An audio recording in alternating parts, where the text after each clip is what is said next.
Olá, bom dia a todas, todes, todos. Começamos mais um encontro, hoje sobre esta mulher, sobre a gira na encruzilhada.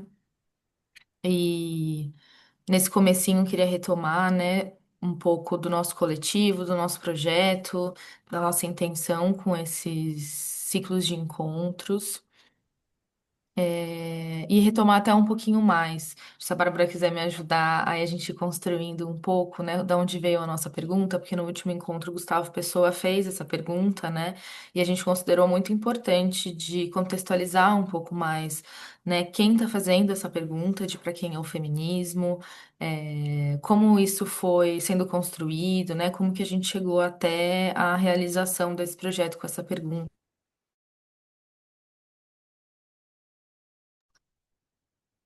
Me ouviu? Voltei. Então, a gente quis hoje dar essa contextualizada, né, de como que a gente chegou até aqui com esse projeto, qual foi o nosso caminho percorrido. Então, se a Bárbara quiser compartilhar um pouco, e a gente também temos outras apotecárias aqui, como a Cássia e a Cris, que vai falar hoje também, e a Mayra. Então, Só para dar o tom, mas uma breve introdução, porque não queremos tirar o tempo dos nossos amados e preciosos palestrantes de hoje. A gente quer muito ouvi-los, mas acho que foi uma provocação muito importante do Gustavo, né? Porque nos convidou a refletir, né, no fazer que a gente estava, né, de tocando esse projeto que está sendo muito, muito interessante, muito rico. A gente foi convidada a retomar por que que mesmo essa pergunta surgiu, né, da gente, em que momento, com que intuito, e até rever um pouco, né, como é que estava sendo o andamento até aqui, né? É, mas muito do nós, do Coletivo Apotecárias, né, a gente se encontrou num lugar de faltas comuns, dores comuns, né, e no sentido de rever o gênero na psicologia analítica, de como a gente, né, foi aprendendo, né, a entender um pouco questões de gênero e sexualidade dentro da teoria e os incômodos que foram surgindo, né? Eu, aluna no mestrado, depois as meninas ao longo dos grupos que a gente foi. E aí foi virando um grupo de compartilhamento, né? Um grupo de conscientização, praticamente, né? Em que a gente sentava, né? E começava, né? Nossa, né? Você também, minha experiência, sua experiência. E em algum momento a gente sentiu falta, né, de expandir um pouco, né, no sentido de a gente se abrir para o que era para além da gente mesma, né, então nesse sentido de quem somos nós, né, mulheres, é, heterossexuais, cis, né, dentro de um campo de saber comum, com aflições e dores comuns, mas também origens e histórias diferentes e querendo ouvir outras coisas e querendo também um pouco transpor, né, o nosso lugar ali de compartilhamento, né, mais íntimo para o mundo. Então, há algum tempo a gente está sendo movida por essa pergunta, o feminismo é para quem? Ele foi para a gente inicialmente, mas eu acho que existem múltiplos feminismos que servem múltiplas realidades, né, e que endereçam as mais diversas e complexas e coexistentes demandas, né? Então, a gente iniciou esse projeto pensando em começar a fazer isso, né? Que outros campos do saber, que outras experiências, que outros lugares de fala, que outras abordagens do feminismo, que outras temáticas. E essa é a nossa nossa proposta, né? Achei muito importante o Gustavo, né, nos provocar para a gente poder retomar hoje e seguir esse fio da meada. Mas era isso. E a gente partiu de um lugar bastante teórico dos estudos e das nossas experiências pessoais, né? Mas esse questionamento também dessa atitude e dessa existência na comunidade como feminista, né? E do feminismo na comunidade. Então, a gente já passou por encontros em que falamos do feminismo para mulheres, né? Para homens, para crianças, para pessoas queer. Então, esse estar no mundo sob uma perspectiva feminista, para quem é isso, né? Para além, se para além das mulheres também. Então, estamos construindo essas perspectivas aqui com os nossos encontros. Bom, então, eu vou apresentar nossos convidados de hoje. É, Estamos aqui agradeço muito o aceite do convite para estarmos juntos hoje. É, Temos o Léo Tondato, né? Doutor em Ciências da Religião, mestre em Gerontologia Social, especialista em psicoterapia junguiana, especialista em africanidade, especialista em mitologia comparada, analista em formação pelo IJUSP, psicólogo, historiador e filósofo. Um, um resumo, né, do Léo. E a Cris, distribuidora de sorrisos, é analista junguiana, jornalista, feminista, estudante de psicanálise, a mãe do Mariano, devota de Vênus e de Saturno, se organizar direitinho, todo mundo dança, gosta muito de passarinhar, mas ainda mais de fazer ninho. Sobre seus sonhos, ela diz: Minha vida é escutar e reescrever a história das mulheres, e quem sabe até inventar um mundo melhor para a gente viver. E com isso, passo então para Léo. Bom, primeiramente, bom dia, pessoal. Que prazer, que honra, né? Estar aqui com vocês. Eu queria, antes de começar, parabenizar o trabalho do coletivo, viu? A gente vai acompanhando, tá me dando calor, gente. A gente vai acompanhando aqui pelas redes, né? E também os nossos encontros online, presencial, enfim. Eu fico muito honrado, fico muito grato com o trabalho essencial que vocês fazem, meninas. Parabéns, viu? A fala é um pouco diferente, mas eu vou hoje, né, cantar para abrir essa gira da encruzilhada e para chamar minha grande amiga Cris. Então vamos lá. Aê, aê, babá, eu vou abrir meu caicó. Aê, aê, babá, eu vou abrir meu caicó. Eu vou pedir licença, Zambi, eu vou abrir meu caicó. Vou pedir, senhor Oxóssi, eu vou abrir meu caicó. Aê, aê, babá, eu vou abrir meu caicó. Aê, aê, babá, eu vou abrir meu caicó. Isso, Essuonan moji lelo de lebara, lebara de le, essuonan kewao, essuonan, essuonan moji lelo de lebara, lebara de le, essuonan kewao. Cris, vem pra gira.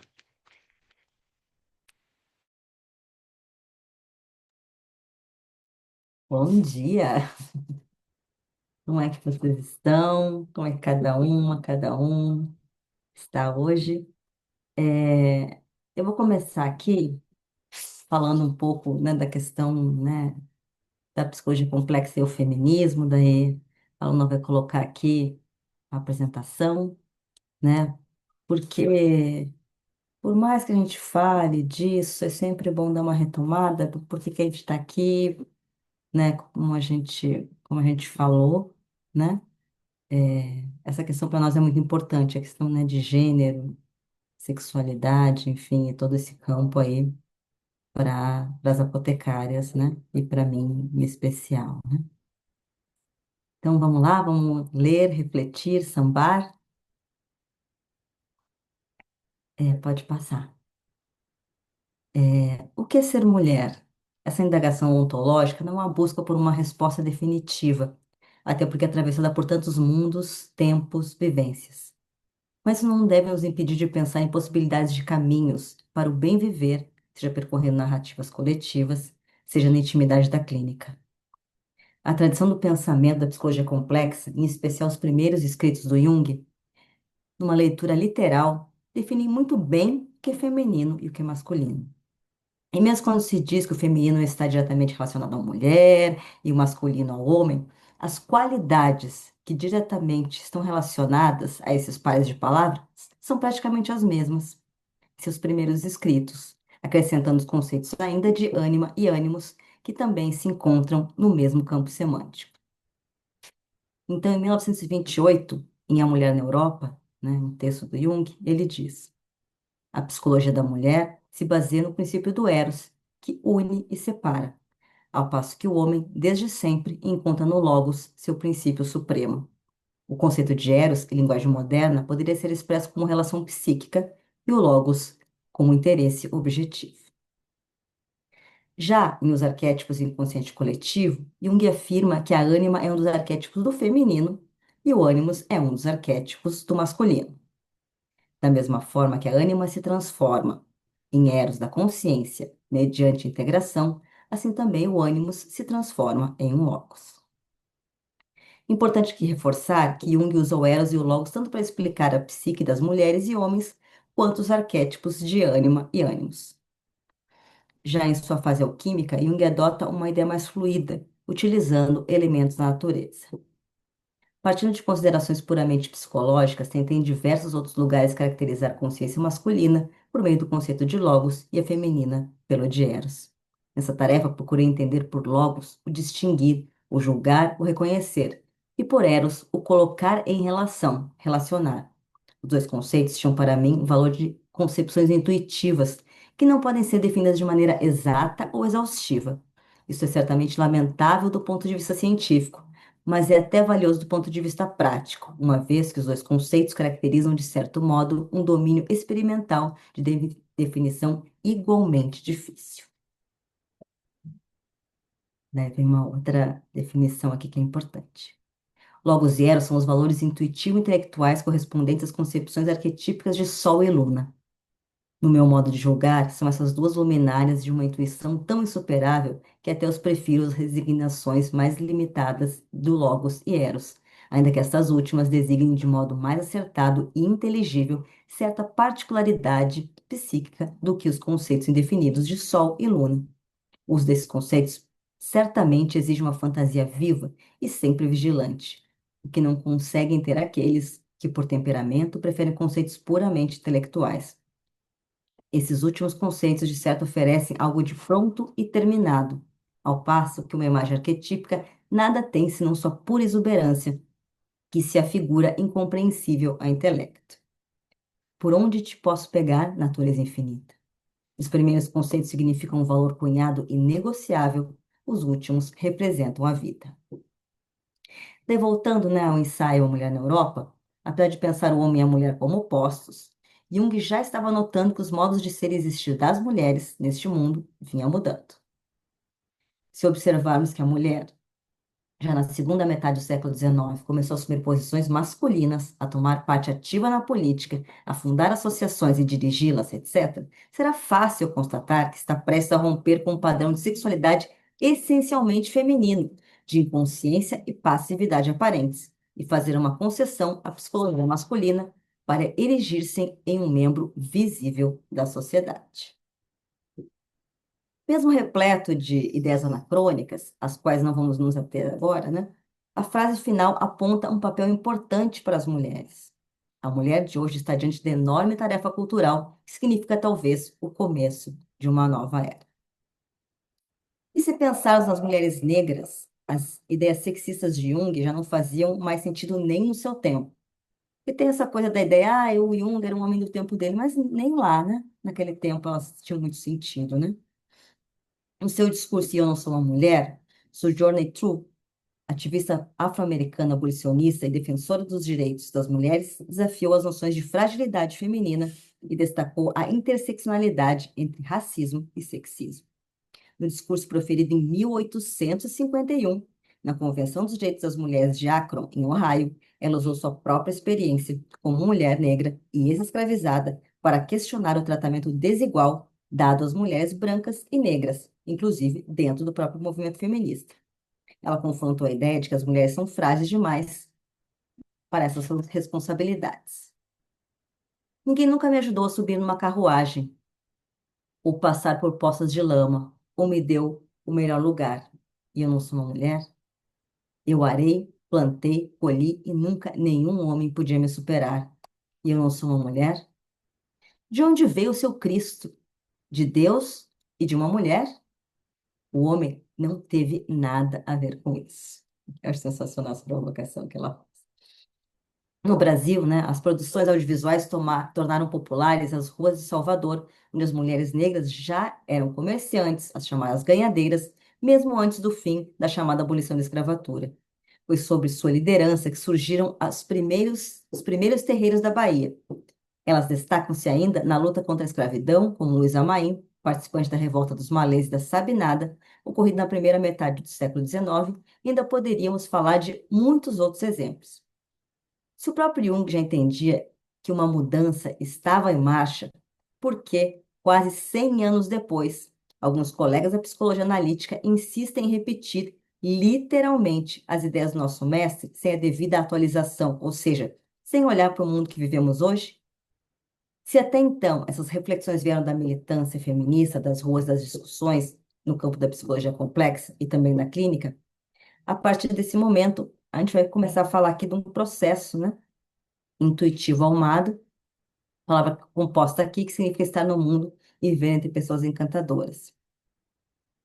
E então eu vou passar antes, né, de começar, vou passar para o Léo, que vai falar um pouquinho, né, da história, né, de Exu. Eu vou só antes fazer uma introduçãozinha aqui e daí depois eu vou passar para ele. Porque aqui falando em encantamentos, eu peço licença, vou pedir licença depois para fazer esse exercício imaginativo, que vai ser depois da fala do Léo, tá? Ainda mais que eu não sou uma mulher de axé. E alguém me avisou para pisar nesse chão devagarinho. Minha ideia inicial é escrever sobre uma pombagira pessoal, que tem até nome, Toda Toda. Não sendo uma mulher negra, fui desaconselhada a mexer nessa cumbuca por quem pisa no terreiro. Quem sabe um dia, Minha Senhora das Ruas ganhe vida. E aí o Léo vai falar um pouquinho agora, né, do nosso Exu, da nossa Exua. Para não ficar só eu falando. Isso.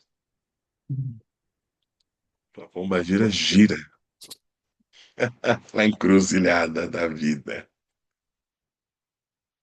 Então, pessoal, prazer. Esse é Exu.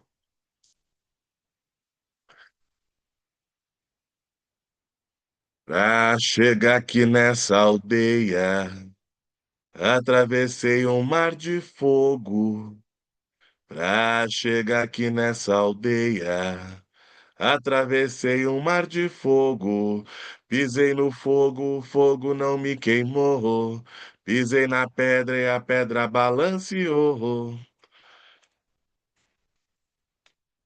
Exu é o primeiro que nasce na gênese dos elementos cósmicos.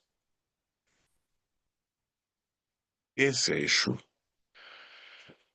Exu sabe os mistérios do Pai, sabe os mistérios da sua mãe, né? Eu queria que essas imagens fossem tocando vocês, né? Exu é o guardião da tradição e, ao mesmo tempo, é aquele que pode romper com o status quo.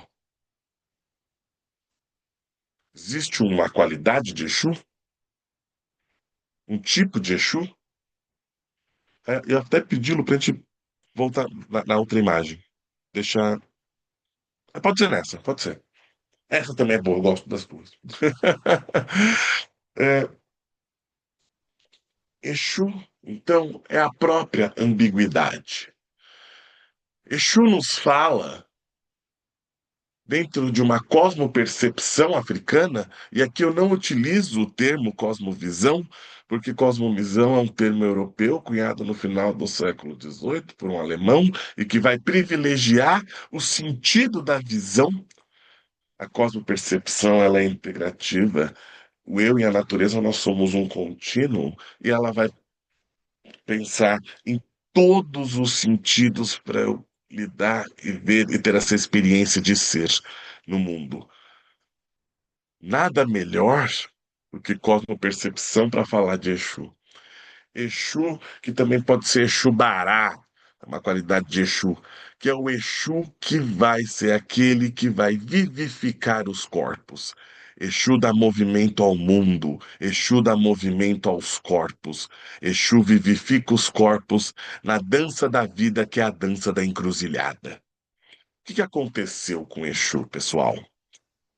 Quando os, entre aspas, missionários europeus entraram em contato com as terras africanas, lá eles viram Exu, o culto de Exu, uma estátua desse tamanho, mais ou menos, de um deus com um pinto desse tamanho. E aí, logo, eles falaram o quê? Dentro de uma moralidade vitoriana, né, de um lugar, de uma herança judaico-cristã, tá? Ora, eles vão associar Exu ao Príapo dentro desse lugar. É de 1867 uma descrição de um desses missionários, um francês, padre, que nos diz o seguinte: olha só que interessante, pessoal, para nós pensarmos juntos. Na África, há uma representação de uma deidade chamada Exu. Exu é aquilo que nós chamamos de diabo, que tem a sua genitália exposta das maneiras mais desavergonhosas. Opa, para quem? Para quem é desavergonhoso? Hã? Exu, então, sofreu um reducionismo no seu símbolo. Por quê? Esse Deus que vivifica os corpos, tá? Que vai trazer aqui as possibilidades de escolha da vida e da vida, foi colocado já nesse lugar do diabo. E já dentro de uma moralidade cristã. Porque, gente, eu pessoalmente adoro o diabo. Acho um brother, tá? Adoro o diabo. E aí, então, você vai ter, junto com a fenomenologia da religião, que é o primeiro movimento na ciência da religião, uma tentativa de sistematização das religiões comparando-as. E aí o Exu vira o diabo. Mas o diabo judaico-cristão. Por que diabo judaico-cristão? O diabo é anterior ao cristianismo, nessa concepção. O diabo ele surge no livro de Enoque, no judaísmo, para esse lugar judaico-cristão. Né? O que é Exu? Então vamos supor que nós todos fazemos parte de tribos e clãs diferentes. E eu vou pegar aqui como exemplo uma outra grande amiga, a Juliana Nascimento, que estou vendo que está aqui conosco. E aí, Ju e eu fazemos parte do mesmo clã, tá? E fizemos muito pelo nosso clã, pela nossa tribo, que cresceu, se desenvolveu, é, em várias formas, tá? E aí eu faleci primeiro, morri. Eu ganho a autorização, por conta dos meus feitos, de ser cultuado como um ancestral. Nesse sentido, eu, Léo, a minha linhagem, ela vai até esse passado mítico ancestral.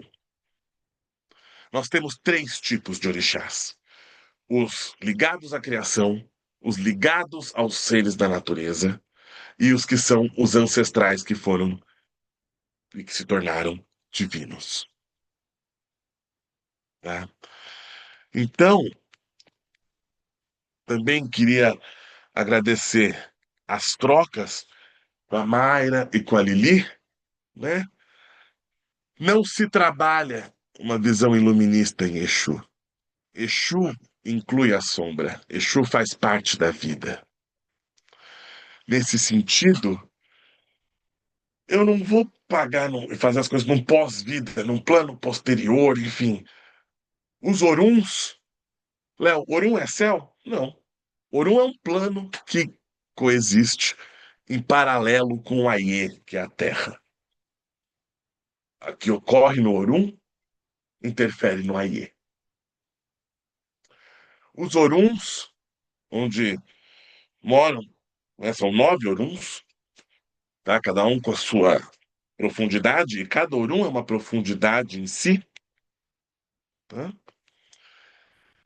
Eles fazem parte da vida e do cotidiano. Por que que eu alimento o orixá? Por quê? Eu estou alimentando a minha linhagem mítica ancestral. Nesse sentido, eu preciso saber se ela está bem vestida, se ela comeu, se ela está feliz. Se o Orum interfere no Aie, ué, olha que coisa boa. Então, eu poder alimentar o meu ancestral, e em troca esse ancestral me dá um axé, que é o fluido da vida, para me auxiliar na minha vida prática. Não é verdade? São várias as ligações entre Orum e Aie, né?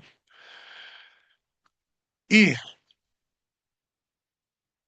a nossa função, a função da cosmopercepção africana, pensando que as religiões de matrizes afro são religiões que aceitam o mundo como ele é, nossa função não é clarear o mistério, é servir a ele.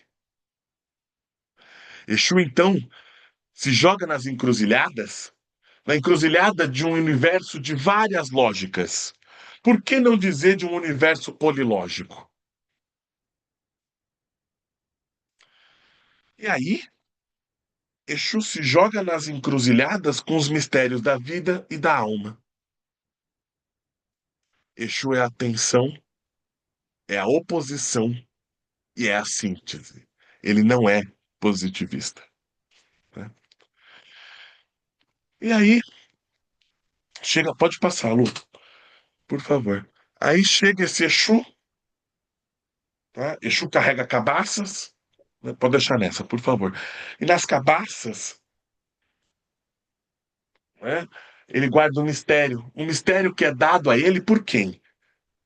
Pelas grandes feiticeiras da mitologia iorubá, de nome Yami Osorongá, aquelas que sabem sobre o mundo, aquelas que também nesse lugar de apagamento das arquês africanas foram tidas como as bruxas do mal que sugam o sangue dos homens.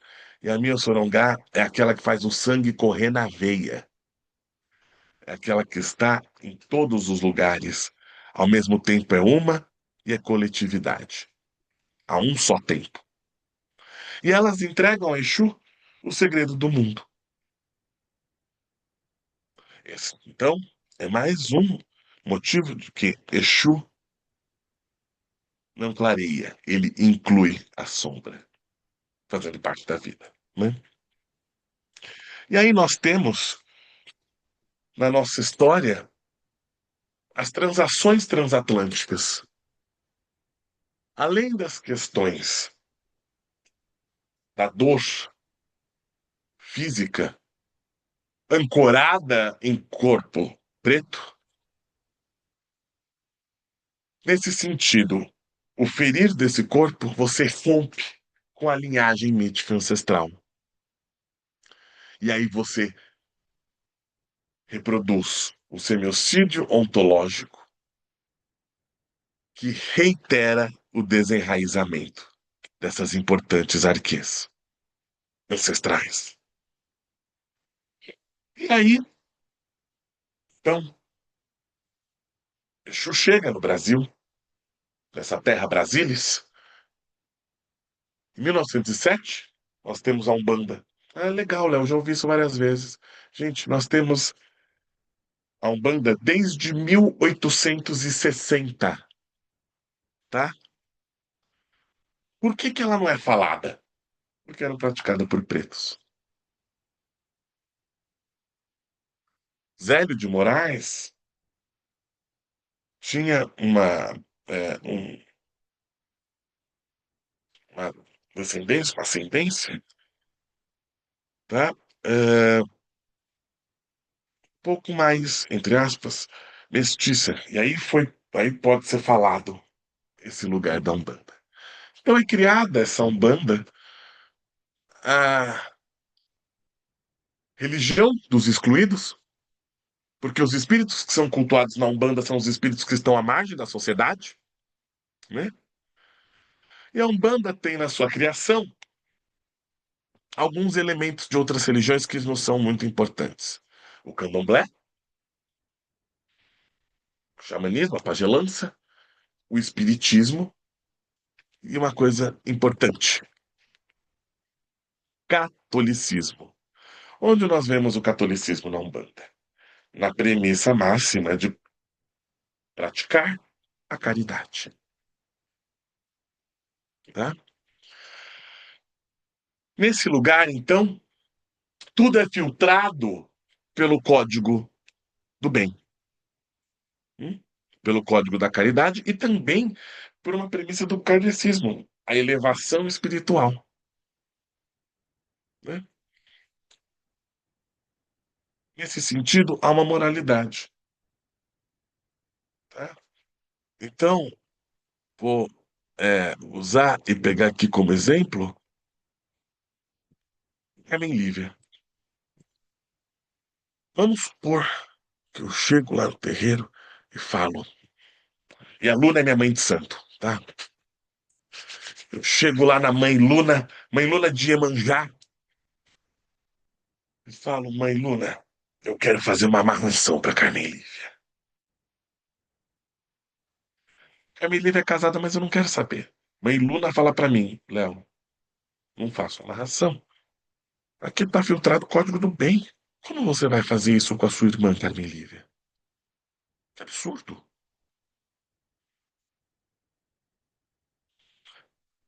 Ao mesmo tempo que a Umbanda é criada com as suas linhas, né, de trabalho, nós temos também Quimbanda. Ih, não fala de Quimbanda, não. Isso daí é baixo espiritismo, isso daí conta um capeta. Não pode. Rapaz, ai meu Deus. Não. A Quimbanda, gente, ela tem muito mais dos costumes africanos nesse sentido do que a Umbanda. Olha só que interessante. Dentro da Quimbanda, na lei da Quimbanda, Exu e Pombagira são os nossos ancestros, são os nossos ancestrais. Tá? Então, Exu, que já tinha esse lugar do diabo, ele começa a assumir feições do diabo católico medieval. Eu tenho uma dó quando eu vou na loja de Umbanda, gente, e vejo uma estátua de Exu entidade, por exemplo, seu Tiriri, parece um ratinho preso. Eu falo, meu pai, mas o que que aconteceu com o seu esplendor, coitado? Tá? E aí, então, nós temos dois tipos de Exu. O Exu Orixá, que é um deus, né? Uma divindade, e o Exu entidade, que são os espíritos que viveram aqui que agora trabalham, né? Aí na espiritualidade. E aí nós temos o Exu entidade. Olha, o Exu já foi, pelo seu caráter ambíguo, excluído, reduzido o seu simbolismo,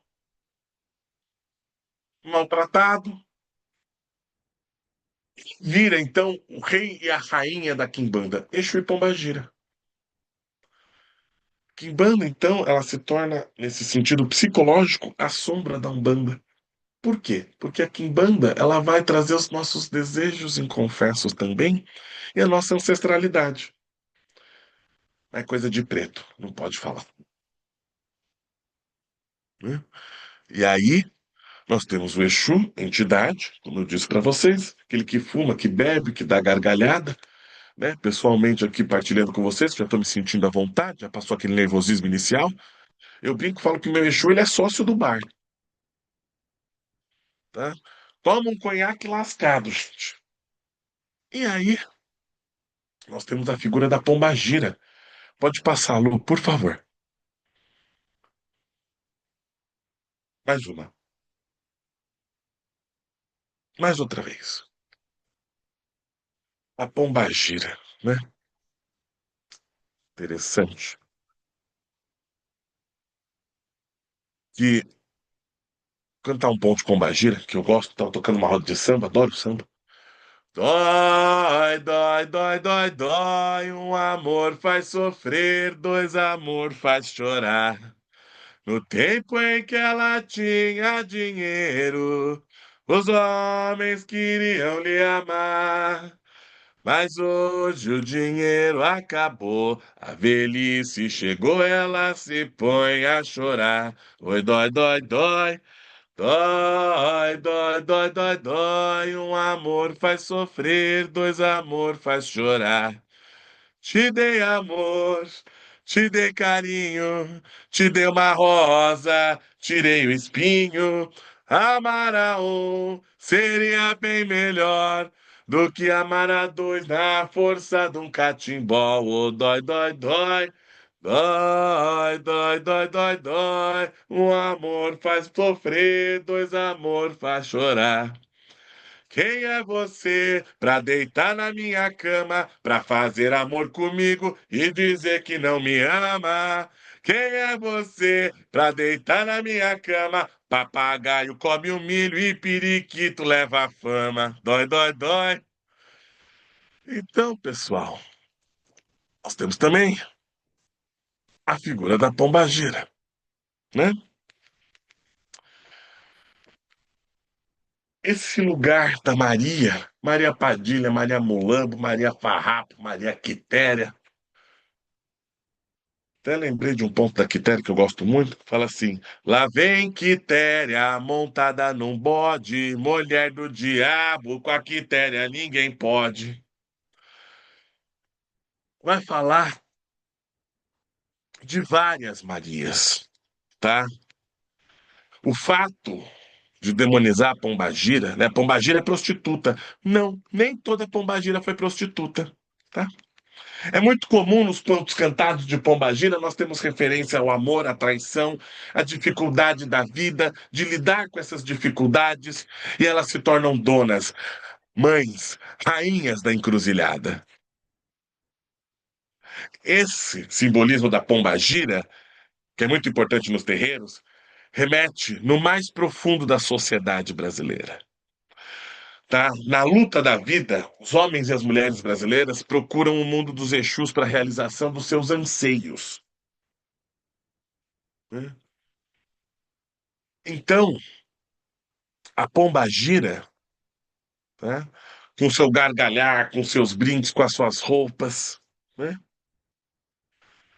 elas são muito confundidas com os súcubos, com os demônios também, que atuam nas mais diversas questões, mas elas trabalham na parte amorosa, na parte sexual.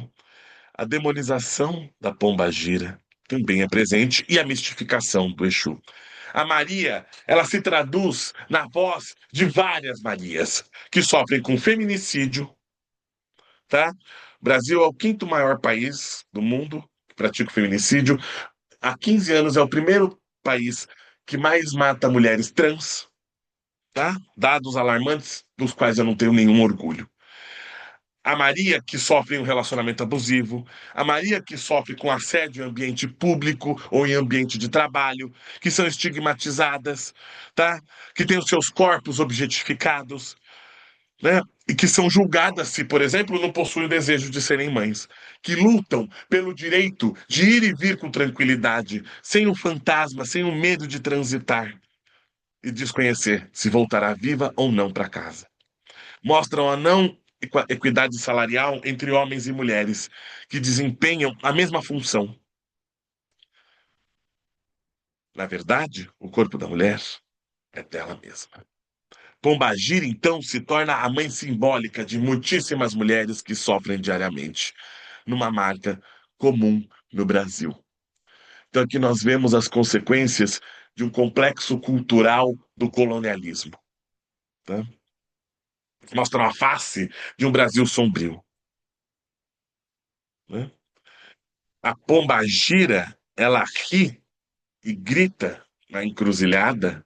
A sua gargalhada ecoa nos terreiros, mas também nos terreiros da psique, como uma necessidade que urge em ser vista. E ali, na gira de Exu, pode passar, Lu, por favor. Na gira de Exu, né? Pode deixar nessa. Exu é fiel, sempre. É, na gira de Exu, na gira da Pombagira, eu já vi vários homens no seu ambiente privado praticam atrocidades. Eu já vi várias pessoas serem expulsas da gira de Exu com a fala das pombagiras: aqui você não vai fazer o que você faz na sua casa. Você vai sair daqui e vai sair com a cabeça baixa. Várias vezes, ali, a gente abaixa a pombagira falando minha mãe, minha rainha, né? Então, a gargalhada dela ecoa nas encruzilhadas da psique como um grito, como uma necessidade que urge em ser vista, tá? Ela possui o seu valor, o seu poder. Pombagira não é bagunça. Pombagira é, em real, o que ela quer ser, o que ela puder, o que ela quiser, o que ela se permitir, tal como o próprio simbolismo de Exu, né? E aí, vou contar essa coisa de amor. Oh, meu Deus do céu. É que vocês me emocionam, gente. Foi você quem falou que eu não conhecia o verdadeiro amor.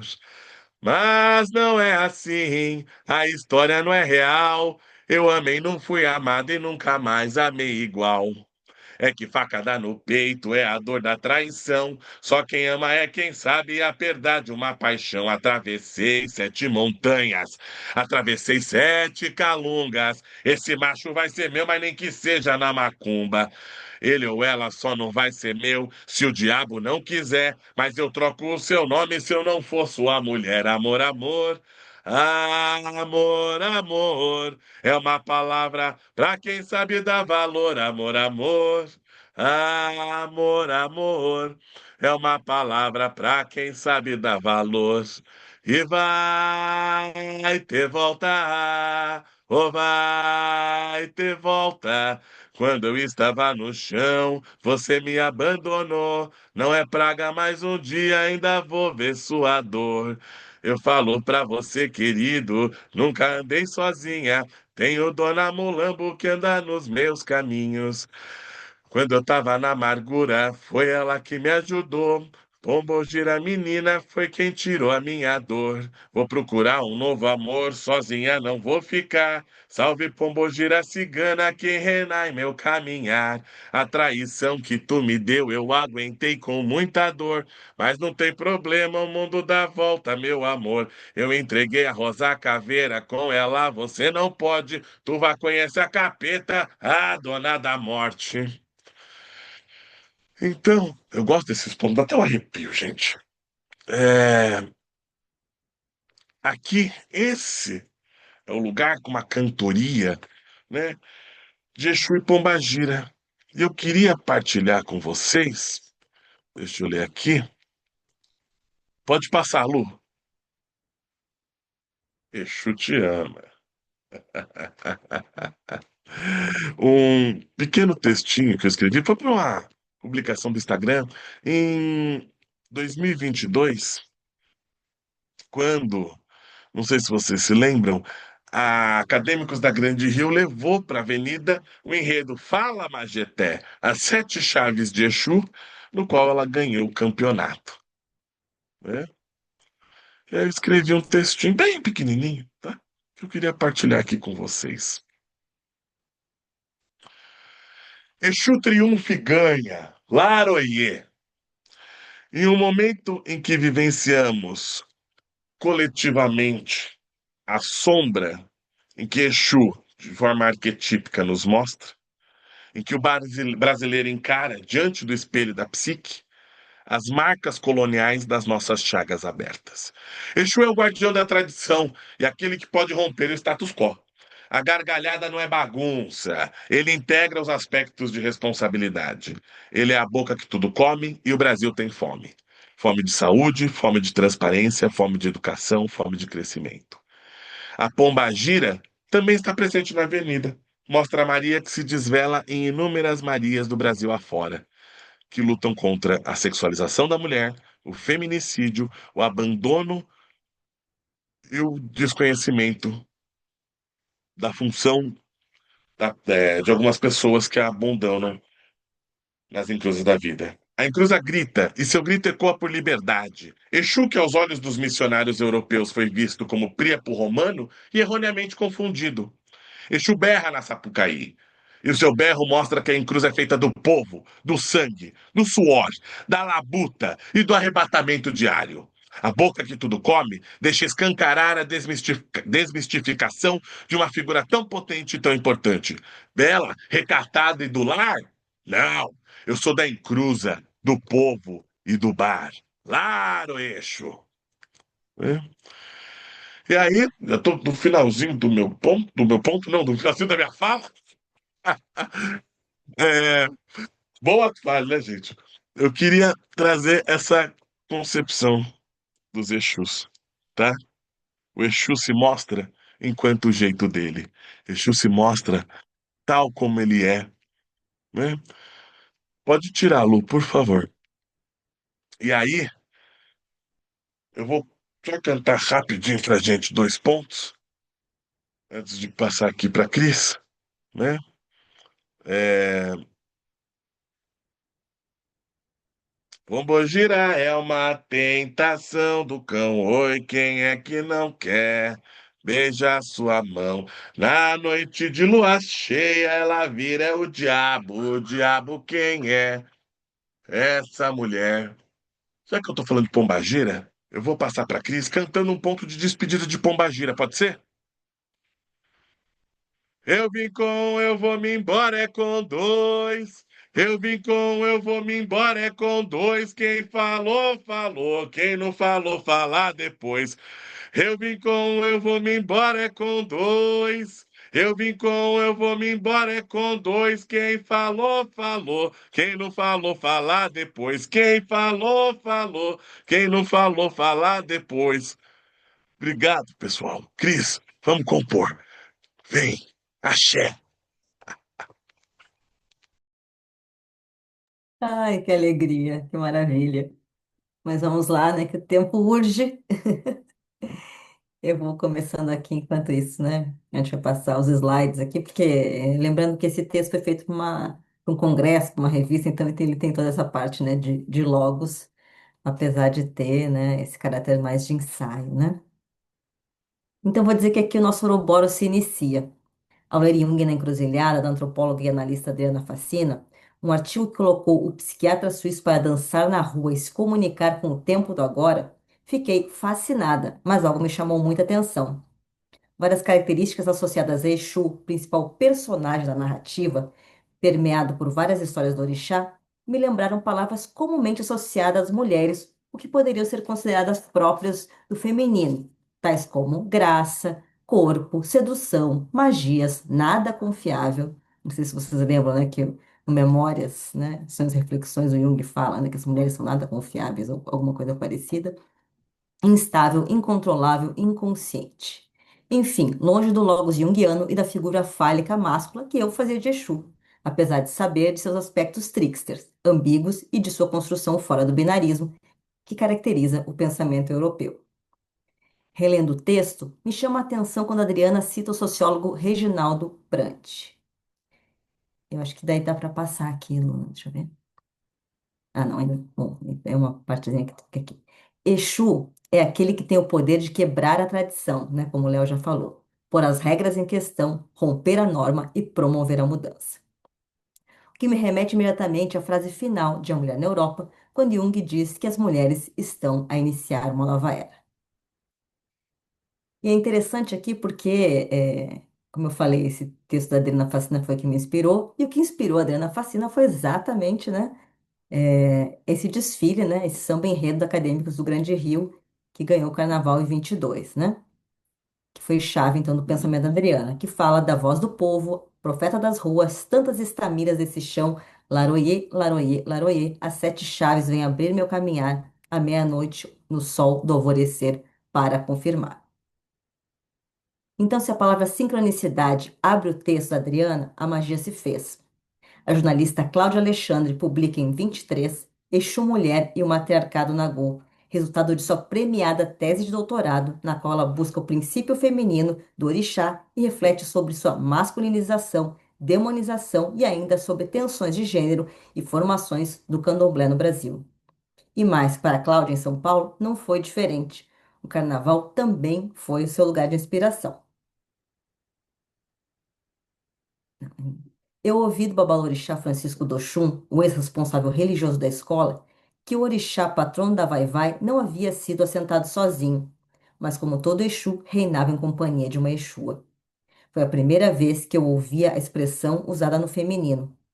Pai Francisco explicou que a presença da Exua era obrigatória no assentamento, pois representava a energia do princípio feminino que circulava na escola de samba por meio do corpo das mulheres da comunidade. Ele declarou categórico: Exu é vida, minha filha. Não existe nada sem homem e mulher. Candomblé tem Exua. Não interessa se é marido e esposa ou companheiro e companheira. Onde tem rei, tem rainha. A entrevista foi realizada para sua pesquisa de pós-graduação, que depois foi publicada em um livro do título Orixás no Terreiro Sagrado Samba, Exu e Ogum no Candomblé da Vai Vai. E aí, em 2018, Cláudia visita o Museu Afro-Brasileiro da Universidade Federal da Bahia, em Salvador, para uma segunda montagem da exposição Exu Outras Faces. Tudo o que estava à vista explicava o lugar de proeminência, poder e masculinidade de Exu. No entanto, ela foi convidada para conhecer a reserva técnica do museu, onde encontram-se duas estatuetas que me foram apresentadas como figuras femininas de Exu. Olhei fixamente todos os detalhes. Figuras femininas, feições disformes, dentes de seios à mostra, chifres e uma delas carregando a figura de uma criança. As duas vestindo uma saia, reforçando a associação ao feminino. Imediatamente afloraram diversas questões sobre aquela cena. A primeira delas foi que o evento em cartaz não dialogava com nenhum símbolo feminino associado ao orixá. Mesmo sabendo que havia várias questões técnicas que justificavam a ausência daquelas peças no projeto expositivo, foi impossível não relacionar o fato à condição de invisibilidade e ocultamento feminino ligado a Exu. Uma das primeiras associações que foi possível fazer das peças de Exu de saia é que remetem às representações do poder feminino das antigas narrativas africanas. Os seios à mostra simbolizam o poder da mulher de promover o primeiro alimento para a humanidade e garantir a vida. Colocada no pedestal, a primeira estátua expressa o poder e a maternidade ao segurar a prole. Os seios estão demarcados. O olhar amedrontador lhe confere a imagem de protetora guardiã. A segunda imagem se sustenta com os pés no chão e se assemelha às descrições das mulheres que integravam o exército feminino daomeano do século XVII, conhecidas como Amazonas do Daomé. Essas guerreiras ficaram conhecidas recentemente com o filme A Mulher Rei. As estatuetas de Exu de saia do Mafufba, além de remeter às mulheres guerreiras, chamam a atenção por terem sido talhadas com fisionomia horrenda. Chamam a atenção por querer afugentar qualquer inimigo que se aproxime de seus protegidos, seja da prole, dos seus donos, donas ou da comunidade de família que as cultuava. A compleição delas remete à imponência, criatividade e poder, características presentes nas descrições das mulheres negras que participavam ativamente do processo de lutas e resistência para a organização dos candomblés. Aliás, aqui um parêntese. As palavras imponência, criatividade e poder estão no vocabulário feminino e junguiano dos primeiros escritos? Se a história das mulheres é uma sucessão de apagamentos, como lembrou aqui bem a Carmen Lívia aqui, né? Quando o Léo estava falando ali, né? Além de todos os apagamentos, o apagamento intelectual, né? Não seria diferente com tudo que se refere ao feminino, já que as coisas se confundem neste mundo? No entanto, é muito importante que se diga, mas nem sempre e nem em todo lugar foi ou é assim. A professora nigeriana Oyeronke Oyeyumi nos conta como era a organização social da Yorubalândia, que compreendia parte da Nigéria, do Togo e do Benin, antiga República do Dahomey, antes de ser colonizada pelos britânicos, processo que ocorreu oficialmente entre 1862 e 1960, no qual os valores patriarcais europeus, binários e hierárquicos foram sendo introduzidos na África Ocidental. O gênero não era um princípio organizador da sociedade iorubá antes da colonização pelo Ocidente. As categorias sociais homens e mulheres eram inexistentes e, portanto, nenhum sistema de gênero estava em vigor. Em vez disso, o princípio básico da organização social era a senioridade, definida pela idade relativa. Acho que dá para passar, eu acho. Isso. O fato biológico essencial na sociedade iorubá é que a obirim procria. Não conduz a uma essencialização de obirim, porque elas permanecem Elian, seres humanos, assim como o Curim, são humanos também, no sentido não generificado. Assim, a distinção entre um Birim e um Curim é que, na verdade, reprodutivo, e não de sexualidade ou gênero, com ênfase no fato de que as duas categorias desempenham papéis distintos no processo reprodutivo. Então, essa coisa sempre, né, que falam, né, que dos tempos imemoriais, os homens, as mulheres, então a gente, né, precisamos saber que nem sempre, e ainda temos, né, sociedades matrilineares aqui no mundo, né? Em seu livro A Invenção das Mulheres, vemos que as estatuárias encontradas na África Ocidental, as figuras de Exu eram encontradas aos pares, que comumente chamamos de masculino e feminino. Nessas composições, é possível notar que uma das imagens sempre apresentará seios e ou vulva à mostra, anatomia de uma fêmea, às vezes amamentando ou carregando uma criança. Cláudia ressalta o trecho que o Oyeyumi nos conta que o par harmonioso e imponente das figuras de Exu, masculino e feminino, também contraria o imaginário de um ser assustador e maléfico difundido pelo pensamento judaico-cristão, pois não guarda nenhuma semelhança com o diabo. A autora brasileira também destaca a tradução para Yorubá dos discursos sobre o orixá que o associavam ao diabo cristão no processo de colonização, como o Léo já falou, né? O bispo Samuel Crowther associou Exu às palavras idolatria, satânico e até mesmo bruxa. Se o trabalho de Cláudia Alexandre me levou para o Hieronquia Yumi, muito citada no campo feminista, fez me aproximar também de Muniz Sodré, um dos maiores intelectuais brasileiros do campo da comunicação. Sua produção dialoga com as pautas antirracistas e de valorização da cultura afro-brasileira. Importante o que nos traz Muniz Sodré no livro Pensar na Go, sobre as metades de Exu. Não há uma noção de oposição, sendo, portanto, fora da lógica binária, sexista e hierárquica do pensamento ocidental. Exu pertence visceralmente à comunicação, uma vez que resulta enquanto filho prototípico da criação do ser humano, da interação de água, elemento masculino, e terra, elemento feminino, sendo assim portador mítico do sêmen e do útero ancestral. Essa segunda acepção comunicacional refere-se a uma simbolização, a interação originária de duas metades implicada no par masculino-feminino, que estrutura o organismo social. Mas em qualquer acepção, inclusive aquela atinente à verbalização ou à fala, a comunicação implicada refere-se primordialmente a um comportamento ou ação simbólica de vincular ou pôr em comum partes diferentes no interior de um sistema. Ao refletir sobre esses pares metades, formados por um masculino e um feminino, a perspectiva da psicologia complexa me remeteu ao conúncio, no qual as duas partes se unem em busca de uma totalidade, transcendendo limitações impostas pela separação ou fragmentação. No entanto, se para Jung a noção de opostos pode ser vista como central, aqui podemos dar ênfase na integração de diferentes dimensões a partir da cosmologia urubá. A ideia ou cosmopercepção, como o Léo falou. A ideia não vai de encontro ao pressuposto da polarização da psicologia complexa, mas de sua literalização, de que temos rosa de um lado e azul do outro. A imagem de Yin e Yang, também estudada pelo analista suíço, nos lembra disso. Um também contém o outro e é dinâmico. Se o Pareixu vivia em harmonia na África, por que ele teria chegado separado ao Brasil? O que teria acontecido com o casal? Falamos muito na psicologia complexa do processo de formação da coniúncio, mas pouco do processo de separação. Então, as vozes da minha cabeça, povoada por quem pensa este mundo, mas com poucos conhecimentos de alquimia de Jung, confesso, apontavam para a violência, mas eu nem sabia por onde começar a procurar. Tão misteriosa é a obra alquímica do Jung para mim. Foi então que Pedro Perusso publica seu compilado dos 2 tomos de Mistério Coniúncios de Jung no grupo Oca, Outras Conversas Afiadas, que integra colegas da psicologia complexa de todo o país, cotidianamente por meio de um grupo de WhatsApp, mas também promove reflexões e eventos.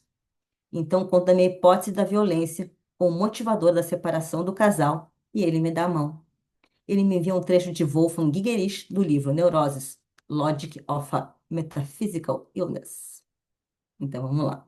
O golpe mortal implacável com o machado, dado pelo carrasco do animal ou humano, e assim, na integração da vida, abriu-se logicamente uma diferença.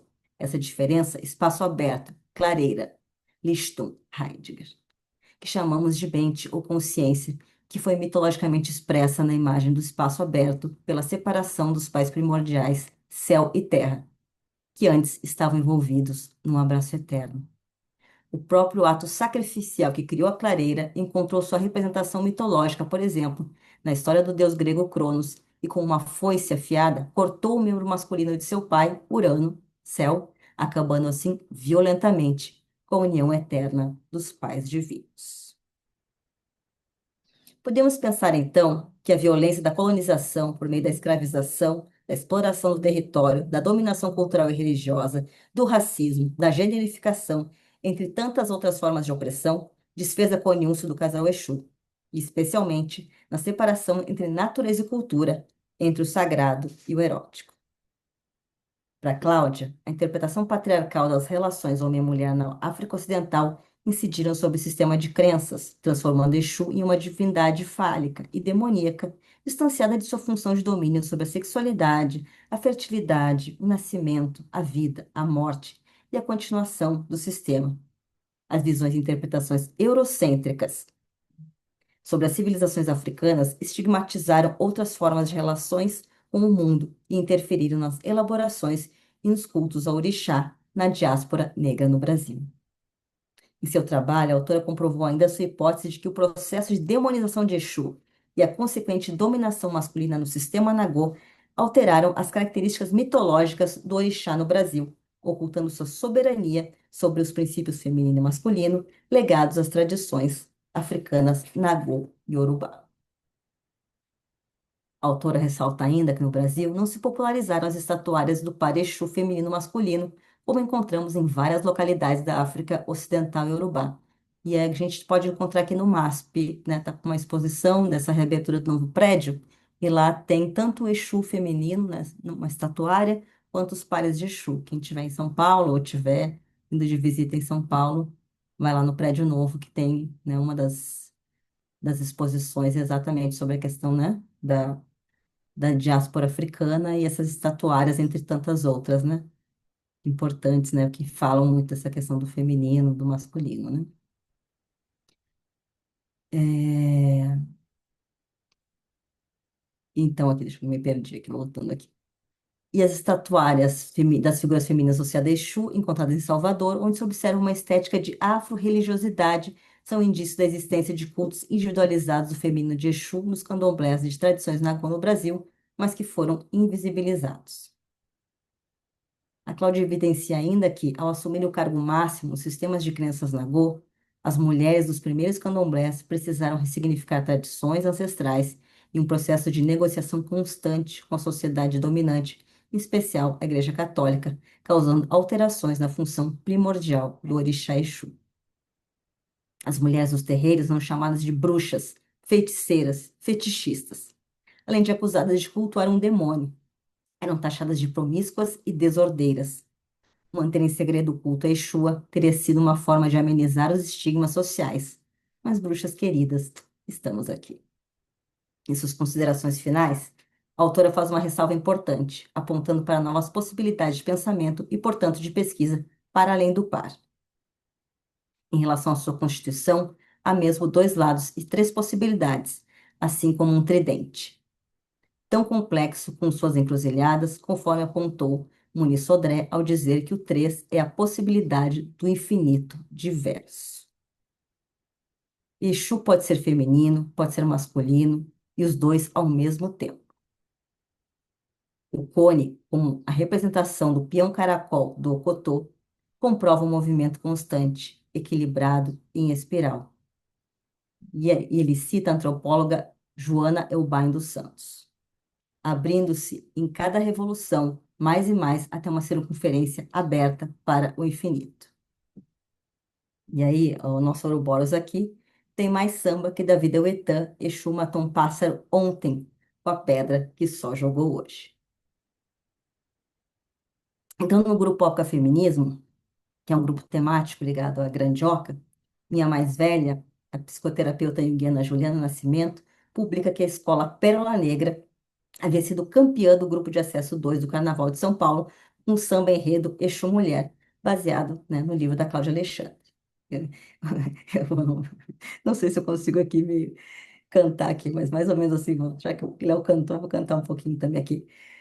Pérola negra, lugar de fala, de gente preta que não se cala.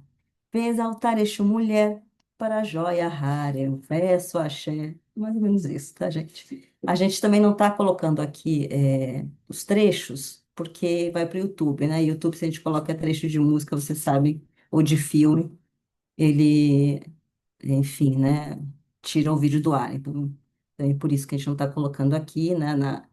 No nosso fanzine tá essa música do Exu Mulher e depois no próximo zine vamos colocar aí umas que o Léo cantou hoje aqui também. Essa Dói Dói Dói é maravilhosa, né? Acho que todo mundo já foi a algum samba da vida e já ouviu essa música. E tem muitos sambas, né, que a galera não sabe que é ponto, na verdade, né, Léo? Então, tô lá, eu na Oca, e aí eu conto que estou, né, finalizando um texto cuja base é o livro da Cláudia Alexandre. Então, a Juliana nos oferenda com um ensaio ainda inédito, escrito há 10 anos atrás, no qual propõe uma aproximação de Exu com a teoria queer. Como diz o enredo da Escola Pérola Negra, tudo volta na vontade de Fá. O texto Exu para quem queer traz a ideia de que o orixá, assumindo tanto o gênero masculino como feminino, não se restringe, não se limita, transita como a própria natureza, uma natureza trans. Metaforicamente, essa divindade poderia ser compreendida como aquela que não tem margem ou bordas. Exu fica do lado de fora, nos pontos de intersecção, nos espaços entre mundos. Leozinho, fala do batente da porta aqui nessa hora. Só para eu não ficar falando. Que essa ideia foi sensacional, né? Eu acho que a Ju, não sei se a Ju está aqui ainda também, a gente adorou essa ideia do batente da porta. Ah, imagina, Cris. Bom, vamos lá, né? Essa ideia foi bem um dedo de prosa com a Lili, né? Mas Exu, ele é uma, uma imagem, né? Ele é batente da porta.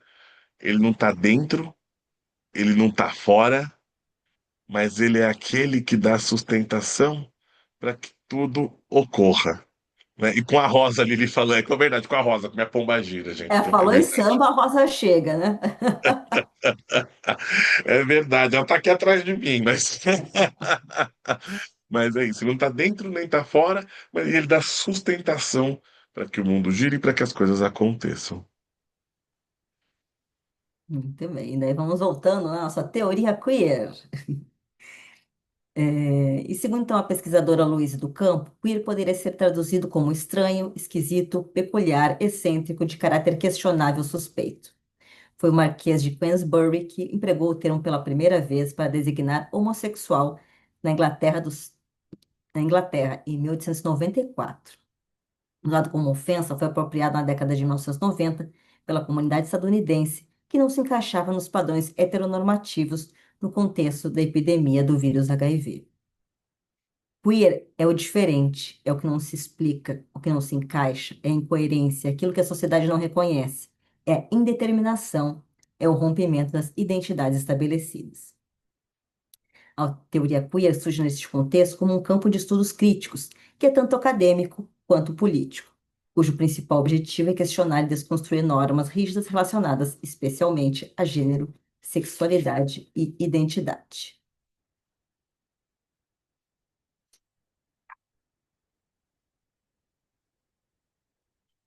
É, peraí, então, aí acho que é. Peraí, deixa eu voltar aqui para falar da Juliana aqui, gente. Isso aqui ficou fora da hora. Tá, mas vamos lá, daí eu conto para a Juliana, então, que eu estou falando sobre isso, sobre a questão, né, do Exu, e daí, né, a Juliana nos presenteia com esse texto, né? Para Juliana, então, o Exu tem características ambíguas, uma vez que tanto pode receber atributos destruidores e ofensivos, como protetores e defensivos. Seu culto é realizado preferencialmente em encruzilhadas ou na entrada das casas e dos terreiros. Fato é que Exu reina sobre os espaços abertos e habita da porta para fora, não se colocando sobre um teto ou rodeado por paredes. Metaforicamente, essa divindade pode ser compreendida como aquela que não tem margem ou bordas. Exu fica do lado de fora, nos pontos de intersecção, nos espaços entre mundos. Sobre o movimento social e político, Juliana faz um paralelo interessante de Exu com o pensamento queer. Como já foi ressaltado, queer é aquilo que não cabe, que fica à margem, sustenta e reivindica essa posição. Faz parte do pensamento manter a coerência em relação aos paradigmas vigentes, atitudes que são marcadas pela anormalidade de sua postura. Mas é possível pensarmos em uma conjunção que não seja uma união de opostos, mas de equivalências contraditórias que dançam entre si? Se, segundo Juliana, ocupar a posição queer corresponde a pensar, escrever e se comportar, procurando a incoerência e a ambivalência, denunciando o ridículo dentro da norma, o que eu ouço ela dizer, especialmente às mulheres, nas encruzilhadas da vida, onde somos tomados por angústias e nos deparamos com aspectos em nós que não são tidos como nobres ou valorosos, são momentos em que precisamos escolher novos sentidos, encarar nossas anormalidades e, aos olhos de quem vê, corrermos o risco de sermos corrompidos. E se tudo acaba em samba, Exu veio queer na Sapucaí deste ano, com o samba enredo da Paraíso do Tuiuti, que homenageou a considerada primeira travesti documentada do Brasil, Quem Tem Medo de Chica Manicongo. Uma bicha vulgar e invertida que calou o sistema, uma bruxa, né? Foi o Pombagira na Jurema. Mas como Exu é trickster, Macunaíma, bora continuar rodando. Volteando, Muniz Sodré cita a antropóloga brasileira Juliana Elbain dos Santos, que diz: cada ser humano tem seu Exu individual. Cada cidade, cada casa, linhagem, cada entidade, cada coisa e cada ser tem o seu próprio Exu. Se alguém não tiver seu Exu em seu corpo, não poderia existir, não saberia que estava vivo, porque é compulsório que cada um tenha o seu Exu individual. Exu é o princípio da existência diferenciada, que o leva a propulsionar, a desenvolver, a mobilizar, a crescer, a transformar, a comunicar. No que o autor acrescenta, até mesmo os animais, os peixes, as árvores têm seu próprio elemento dinâmico, ou seja, seu Exu, anima mundi. Se cada um tem seu Exu, cada individuação é um processo único. E Muniz Sodré chama Jung para falar de Exu. No quadro de uma arqueologia da subjetividade, Exu implica uma concepção não subjetivista da personalidade, portanto, algo distante da individualização, tornar-se um sujeito dentro do isolamento de uma particularidade, típica das culturas que abriram mão de seu enraizamento holístico em favor da atomização social. Uma concepção próxima, portanto, do conceito junguiano, também alquímico e schopenhaueriano, de individuação, em que a personalidade se desenvolve por aportes de qualidades coletivas, trazendo a si o cosmos ou o mundo. Então, a partir da psicologia complexa, podemos pensar num processo urobórico no qual Exu, a partir de um casal que se torna dois, separados que são pela violência, mas que a partir do tridente pode ser múltiplos, trans, e que, ao vivenciar esse coletivo, pode voltar a ser o um individuado, nos diz Jung em Mistérios Coniúncios. Se o conflito projetado deve ser sanado, precisa ele retornar à alma do indivíduo, onde ele se originou de modo inconsciente. Quem quiser dominar essa ruína deve celebrar uma ceia consigo mesmo, comendo sua própria carne e bebendo seu próprio sangue. Isto é, deve reconhecer e aceitar o outro dentro de si próprio. Se ele, porém, se mantiver em sua unilateralidade, então os dois leões se dilacerarão mutuamente. E o que poderia nos estar nos dizendo que precisamos dar de comer a Exu? Mas então o que Exu tem a ver com o início da nossa conversa sobre as mulheres? Me parece que as mulheres do nosso tempo, pensando especialmente nas brasileiras, precisam de novas imagens que não as coloquem na insuficiência, mas no campo de infinitas possibilidades de ser e existir nesse mundo. Eu quero tudo, em pares, separadas, na multidão, sós, mas nunca solitárias. Porque a individuação é um processo solidário e, por que não dizer, carnavalesco, porque perturba a ordem estabelecida. Se decolonizar é reimaginar, será que precisamos pensar a mulher e o homem como polaridades opostas ou simplesmente como seres que estão nominados e definidos dessa forma neste momento histórico? Precisamos viver na guerra dos homens ou podemos estar neste mundo no jogo, sem posições fixas ou hierárquicas? Com objetivo secundário, preciso destacar como o contexto influencia o nosso imaginário, mesmo o religioso. Penso essa reflexão como um ensaio, não o acadêmico, mas como o da escola de samba, no qual terei que passar muitas vezes pelo mesmo trajeto, semana a semana, cantando samba, dançando, provando a fantasia, ajustando. A todo momento no qual escrevi esse texto, novas ideias, sentimentos, biografias, músicas foram me atravessando, entrecruzando-se, pedindo ampliações. Como diz Cláudia, nesse tipo de conhecimento entram em jogo elementos imponderáveis, faro, golpe de vista, intuição. O sentir que a alma funciona uroboricamente, como escreve Gigers. E voltamos a Adriana Facila. Encruzilhar não é definir, colocar ponto final, resolver, curar. Exu é sempre o princípio que move, cria e transforma, sem jamais deixar algo estagnado ou finalizado. Então, o meu desejo com este ensaio é abrir caminhos, como faz Exu ou Exua, porque o ser está sempre em devir, ou seja, ele não existe de uma vez, mas está em constante processo de se tornar, a partir de uma multiplicidade de elementos e forças. Este trabalho foi um processo muito difícil, pois fugiu completamente de um pré-projeto organizado, executado passo a passo, como os trabalhos anteriores que fiz na vida, sincronicidades de Jung ou peripécias de Exu. Os dois, é claro. Alargar a alma, individuar, pode ser um processo exaustivo. Tem que ser como o nossa orixá, ou como Fernanda Torres. Então, Exu está exausta, né? Não por acaso, talvez as letras sejam as mesmas, né? Exu fala sobre o que eu não sei, pois está além de.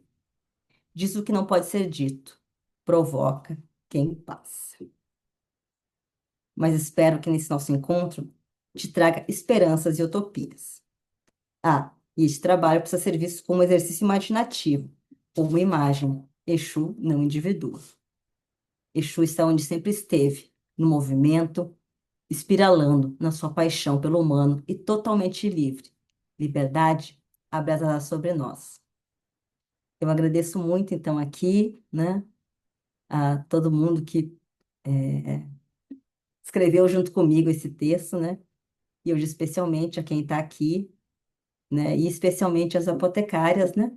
Que abriram esse espaço e que tem tudo a ver com as ideias que estão aqui, né? Com os devires, com esse espírito trickster do texto e principalmente com o humor que é o grande Eros que une esse grupo. Obrigada.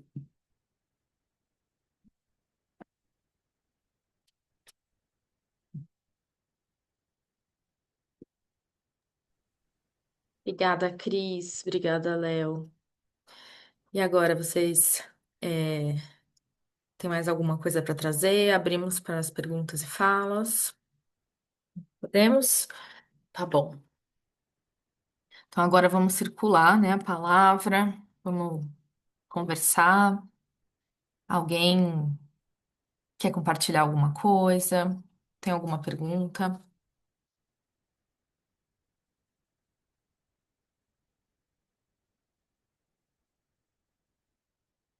Bom, já que ninguém falou, vou falar. Eu gostaria de agradecer para primeiro a oportunidade de rever o Léo, que eu não via há um tempão. Um prazer muito grande. E de rever a Cris também, que agora está longe, né? De nós aqui no Rio. Verdade, eu tô pirando. Você está longe, né? Estou em Brasília, estou em Brasília. É, pois é. Então, agradecer, eu acho bem legal. Eu também trabalho com tema de orixás, né? Porque eu sou do candomblé, e eu acho bem legal todas as articulações que estão sendo feitas, que são várias, né? São muitas. Então, eu acho que tudo que a gente pensa a partir dessa filosofia, que é uma coisa meio desconhecida no nosso mundo ocidental, né? Eu acho bem legal. E dou maior força, acho que quanto mais a gente debater, falar sobre e divulgar as ideias, inclusive da filosofia, né, africana. Acho que vai contribuir para a nossa sociedade, principalmente nesse momento que a gente, acho que em todos os momentos, né? Mas é sempre a gente pensa no presente, né, como o mais importante. Então, queria agradecer e só deixar meu aplauso.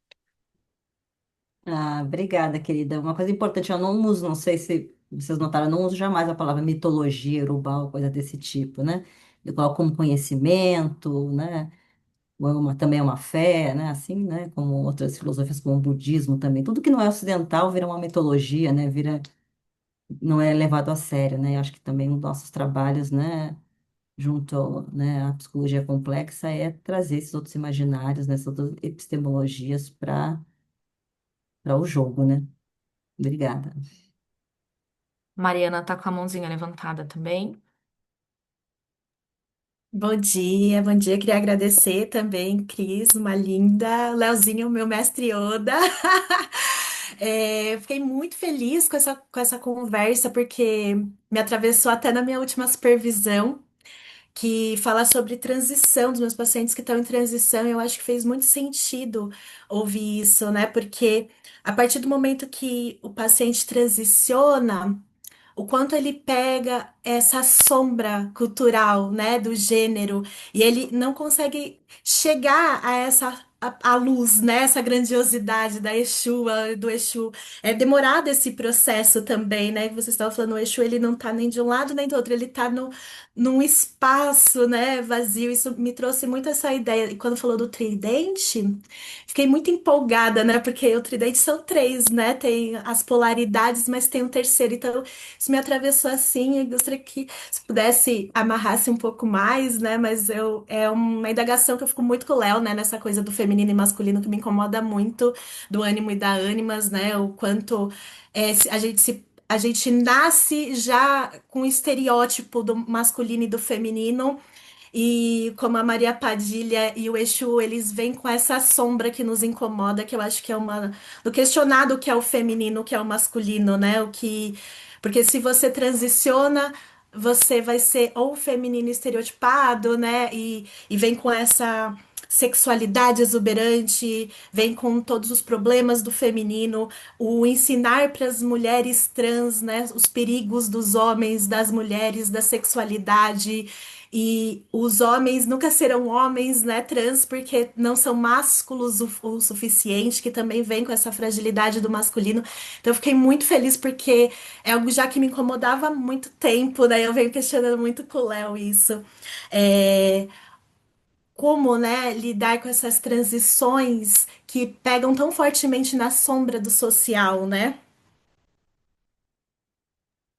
Leozinho, eu vou falar, depois você complementa, por favor, aqui. Como é difícil isso, né? Porque acho que eu vou pegar a chave do Jung, que é a individuação, né? Quando eu falo em transição, eu falo também, né, dessas transições, digamos assim, né? De redesignações também e tal, mas eu falo das nossas transições todas da vida, né? E como fala Butler, né? É um contraditório, que a pessoa também precisa de algo para se espelhar, precisa ver que não está sozinha no mundo, mas ao mesmo tempo como, né, conduzir esse processo de individuação, né? Então, acho que nesse sentido as imagens, né, elas contribuem muito. Por isso que eu quis trazer a imagem da Exua, né, que as mulheres podem ter esses atributos, as qualidades do Exu ou da Exu, como a gente quiser falar aqui, né? Para se libertarem, né? Porque tem essa coisa, tem algumas pessoas que transicionam e saem de uma caixinha para outra, tá tudo bem, tá tudo certo, né? Se você quer entrar em outra caixinha, mas que isso seja uma decisão sua, que seja algo, né, que vem da sua alma. E não uma imposição social, porque você só entende que existem dois lugares, né? Teve uma vez que eu vi um depoimento, assim, pessoal, inclusive, nem foi na clínica, da pessoa assim, eu achava que eu tinha que ser homem porque eu amava as mulheres. E até a pessoa entender que ela não precisava ser um homem para amar uma mulher, foi um tempo, né? A pessoa estava nos anos 80 ali, né? Então, a gente entender que há um mundo de possibilidades, mesmo sabendo todas as opressões que a gente vê no mundo, né? Eu acho que é muito importante, né? E, nesse sentido, acho que a chave é a individuação do Jung, né? A gente ir para esse lugar, né? Para esse devir que a gente quer tanto. Obrigada. Vou pegar aqui. Eu acho que uma importante contribuição, né, da figura do Exu, é justamente que Exu ele vai ter essa possibilidade, primeiro, de romper com um pensamento binário, né? E no rompimento, ele também dá possibilidades, inclusive essa possibilidade de espelhamento que a Cris nos falou, né? É, por exemplo, eu conheço muito bem uma pombagira andrógena, né? É, então, acho que a encruzilhada aí, com as suas. E aí a própria concepção de encruzilhada, né? A gente fala quando ele está perdido no meio do caminho, não é. A encruzilhada, ela é a escolha que eu posso tomar no meio da pluralidade das escolhas. Ela abre, ela joga, ela lança. Você tem várias possibilidades, caminhos e direções que você quer tomar na vida, e não precisa ser só uma, né? Então, eu acho que é muito importante quando a gente retoma esse lugar e olha para a encruzilhada, porque Exu joga então uma pergunta para nós. Você vai se lançar no meio de quais encruzilhadas da sua alma? Né? Fica por aí.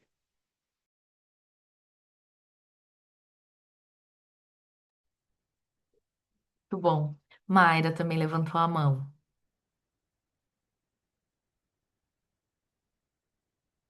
Gente, bom dia. Foi muito gostoso ouvir vocês. Eu sou muito apaixonada pela Cris, pelo Léo.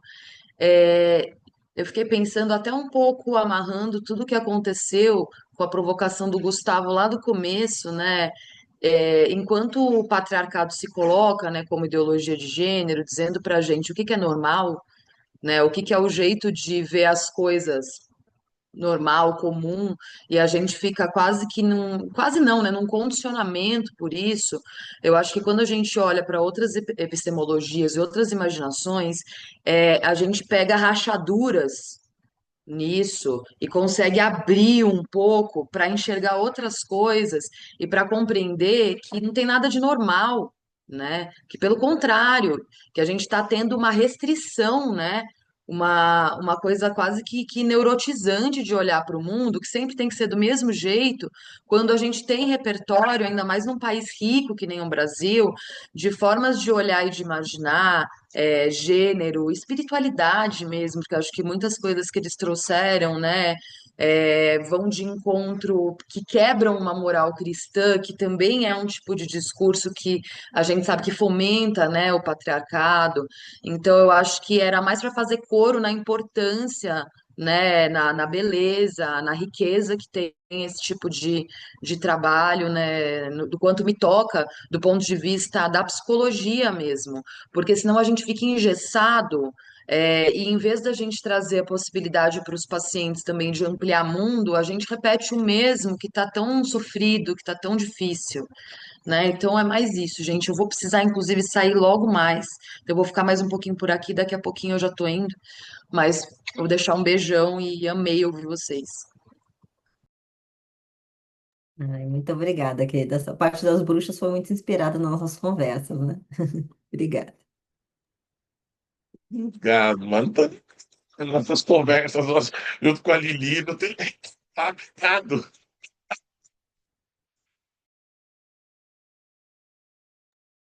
Obrigada, Mara. Carmen levantou a mão também. Tudo bem? Ei, que delícia! Nossas conversas, as fabulações de quarta, né? Nossa Senhora.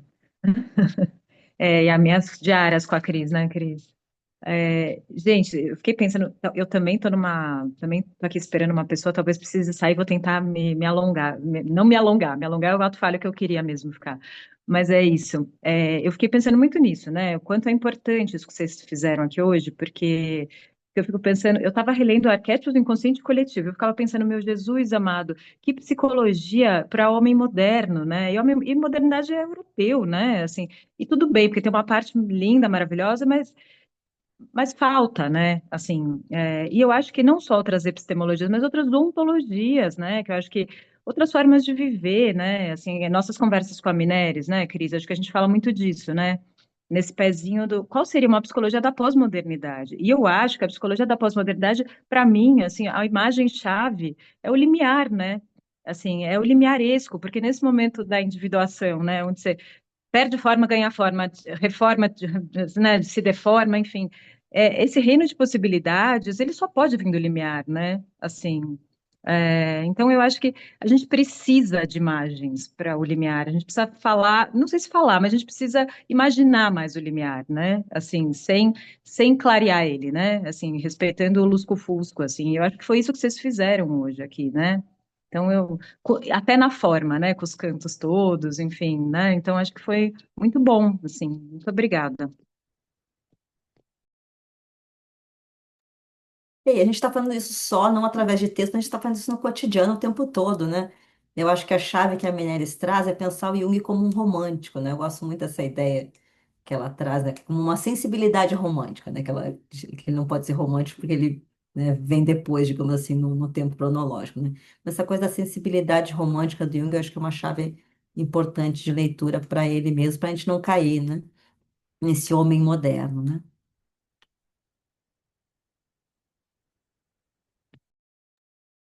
Concordo, Cris. Eu acho que é isso, é trazer outras ontologias, trazer outros modos de ser e de estar no mundo, trazer outras formas de ver. E Lili, não preciso te falar nada, né? Porque, ó, Oi. é demais, né? Eu e os vários te mandamos vários traços. É os vários que vão deformando, reformando, né? Que eu acho que é isso, né? Essa individuação de fato é a grande chave, né? Para pôr o Jung, e a psicologia, porque o Jung não é o Jung, né? Assim, nosso fazer, né? Na pós-modernidade, né? O Jung e todos os seus, todos os nossos, né, Léo? A Tony, as mulheradas, tudo também, né? Uhum.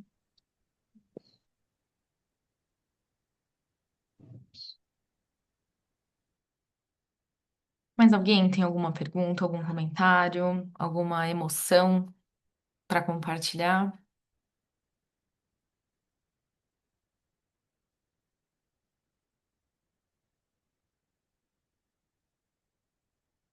Bom, vou fazer o meu comentário, então, que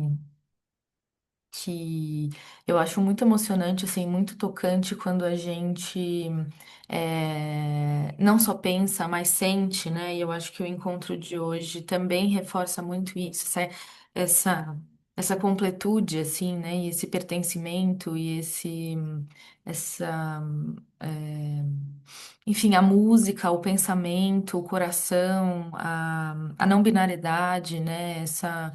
Essa relação entre as coisas tão próxima da Terra, né? Tão próxima. Eu acho muito importante que a gente possa pensar de outras formas e sentir também de outras formas, né? Às vezes a gente fica muito cabeçudo, muito teórico e, e eu fico muito feliz que os nossos encontros tenham trazido assim essa roda mesmo, né? Apesar da gente estar online, é uma roda de troca, né? Espero que vocês sintam também, se sintam também pertencentes dessa roda, né? Da gente ir construindo junto, saberes e a partir das nossas vivências também, né? Enfim. Com você, querido, com vocês, queridos. Não sei se vocês que têm algum encerramento para fazer ou se foi isso. Como que vocês estão? Eu tenho que dizer que feminismo é gratidão e obrigada, Léo. Você é o que faltava nesse texto, né?